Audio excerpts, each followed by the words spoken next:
Hi everyone, it's Helen here from Bodywork-Pilates. And I just want to know, do you sometimes feel that you are a little bit tense and tight around the top of your hamstrings, into your glutes, maybe around the back of the pelvis and the lower back? And does stretching not seem to be helping it? Maybe you need to try a little bit of self-massage, direct pressure, some myofascial release. All right, so I've got two balls here that we use. Okay, so this yellow one you can see has got some small spikes on it, not the big long spikes, and you can see how squashy it is. There is definite give in that ball. Okay, and the other one we've got is similar size, no spikes, but still has a good amount of give in it. And these are the balls that we use in our myofascial release sessions, our tension release sessions, and either or, as you prefer, doesn't really matter. You want to make sure that there is give in the ball that you use.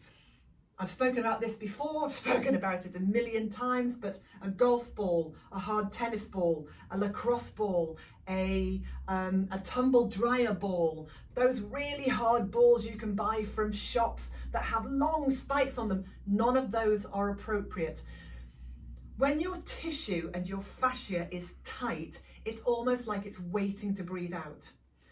It's holding its breath, just waiting for release. And if you go in and attack it with something that has no give and is too hard, then all it's going to do is breathe in even more. Okay, so it's really important that what you use is appropriate.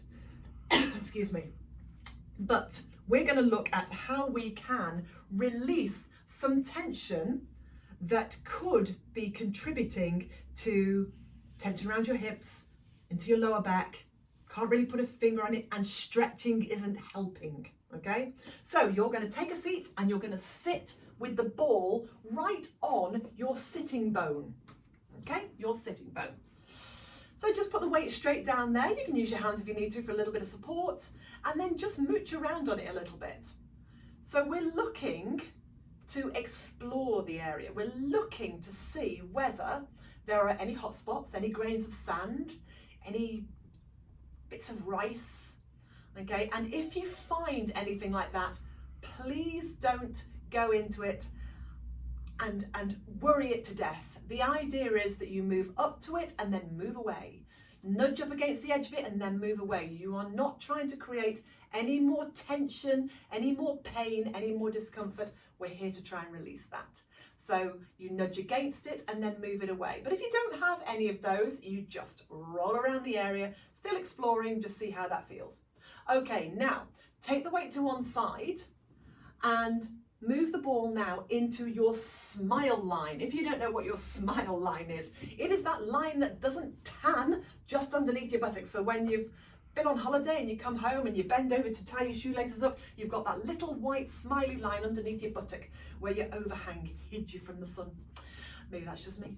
Okay, and again, just mooch around. Now, we're working here into the origin of the hamstring, the point of attachment of the hamstring.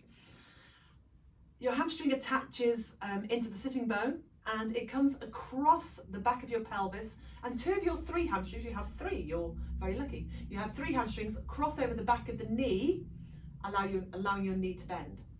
Okay, so it's a big old muscle, it's often over and underused and used inappropriately, but just see how that feels, and then just let it settle there. So we're just looking, we're not looking to stretch, we're just looking to release tension at the point of attachment. Okay, and then take the weight away and take a seat and just see how that feels. You may feel that you're sitting more heavily on one side. You may feel like more of you connects. You probably feel like you're sitting in a bit of a hole.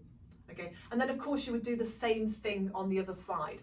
Underneath the sitting bone and then into the smile line, nudging up against but not onto any hot spots, any points of discomfort or pain.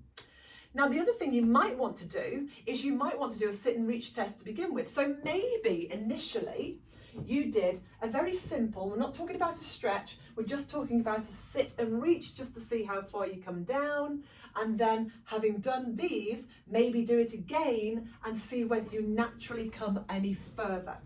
And you haven't achieved any of that increase of that mobility from stretching, you've just released it from releasing any tension and any tightness sitting around that point of attachment on the hamstrings.